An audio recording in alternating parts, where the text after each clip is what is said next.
Hello viewers, ইতিহাস পরিবারে আপনাদের সকলকে স্বাগত জানাই। গতকাল মাননীয় মুখ্যমন্ত্রী ঘোষণা করেছেন যে আগামী 30শে মে বিজ্ঞপ্তি আসতে চলেছে নতুন এসএলএসটি পরীক্ষার, আর পুরনোদের সঙ্গে নতুনরাও সেই পরীক্ষায় বসতে পারবে। তবে একটি পরীক্ষার বিজ্ঞপ্তি হবে নাকি দুটি আলাদা আলাদা বিজ্ঞপ্তি হবে সে বিষয়ে পরিষ্কার হওয়া যাবে 30শে মে। এদিকে আবার বিভিন্ন বিজ্ঞ উকিল সাহেবরা আগে থেকে বার্তা দিয়ে রেখেছেন, যদি 2016 সালের সঙ্গে নতুন ক্যান্ডিডেটরা বসে তাহলে আবার কেস হবে অনিবার্য। তাই পুরনো ক্যান্ডিডেটদের জন্য আলাদা বিজ্ঞপ্তি আসছে নাকি নতুন এবং পুরনোদের জন্য একই বিজ্ঞপ্তি আসছে সেটা কিন্তু দেখার বিষয়। এবার দুটো বিজ্ঞপ্তিও যদি আসে তা সেক্ষেত্রেও কিন্তু নতুন ক্যান্ডিডেটরা বঞ্চিত হতে পারে। কিভাবে? যদি পুরনোরা দুটো জায়গায় বসার সুযোগ পায়, তারা বসার সুযোগ পাবে স্বাভাবিক। ফলে এর থেকে নতুন ক্যান্ডিডেটদের বাঁচানোর উপায় কি? যেহেতু পুরনো ক্যান্ডিডেটরা 24,000 সিটে লড়াই করবে আর নতুন ক্যান্ডিডেটরা 18,000 সিটে, এবং পুরনো ক্যান্ডিডেটরা যেহেতু দুটো জায়গাতেই আবেদন করার যোগ্য থাকবে, ফলে স্বাভাবিকভাবে এই দুটো পরীক্ষা একই দিনে একই সময়ে হওয়া উচিত, যদি সরকার নতুন ক্যান্ডিডেটদের কথা সামান্য বিবেচনা করে।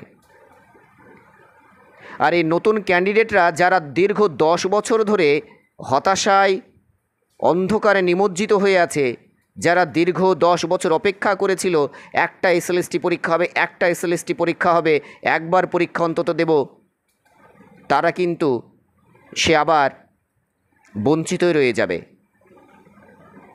যদি পুরনোরা দুটো জায়গাতেই বসার সুযোগ পায় বা দুটো পরীক্ষায় দেওয়ার সুযোগ পায়। তাই সরকারের কাছে আমার এই মানবিক আবেদন যে দুটো পরীক্ষা হলে যেন সেই দুটো পরীক্ষা একই দিনে একই সময়ে নেওয়া হয়। তাহলে একদিকে যেমন সুপ্রিম কোর্টের অর্ডারও রক্ষা করা গেল, পুরনো সিটের জন্য পুরনো ক্যান্ডিডেটরাই আবেদন করলো, তারা ইচ্ছে করলে তারা নতুন জায়গাতেও আবেদন করতে পারে, আবার নতুন ক্যান্ডিডেটদের জন্য কিন্তু পরীক্ষা নেওয়া গেল। ফলে দুদিকেই কিন্তু খুশি করা গেল, কেসের হাত থেকে রক্ষা পাওয়া গেল। কিন্তু পুরনোরা যদি দুটো পরীক্ষারই দেওয়ার সুযোগ পায়, দুদিনে যদি পরীক্ষা হয়, তাহলে তারা 24,000-এর পর আবার 18,000-এ এসে ভাগ বসাবে, আর নতুনরা সে বঞ্চিতই রয়ে যাবে।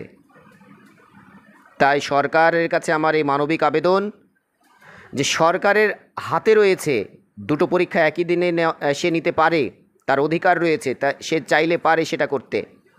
যেমন 7th এসএলএসটি পরীক্ষা, নবম দশম এবং একাদশ দ্বাদশ একই দিনে একই সময় পরীক্ষা হয়েছে, তেমনি পুরনো এবং নতুন ক্যান্ডিডেটদের জন্য সরকার চাইলে একই দিনে একই সময় পরীক্ষা নিতে পারে।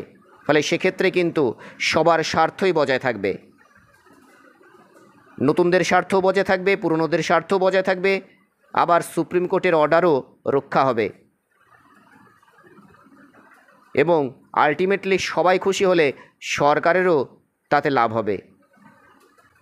তাই নতুন ক্যান্ডিডেটদের কাছেও আমার এই অনুরোধ যে সরকারের কাছে আমাদের এই বার্তা পৌঁছে দেওয়ার ব্যবস্থা করা হোক, বা সরকারের দৃষ্টি যাতে আকর্ষণ করা যায়, সরকার যাতে দুটো পরীক্ষায় একই দিনে একই সময় নেওয়ার উদ্যোগ নেয়, সেই বার্তায় পৌঁছে দেওয়ার ব্যবস্থা করা হোক।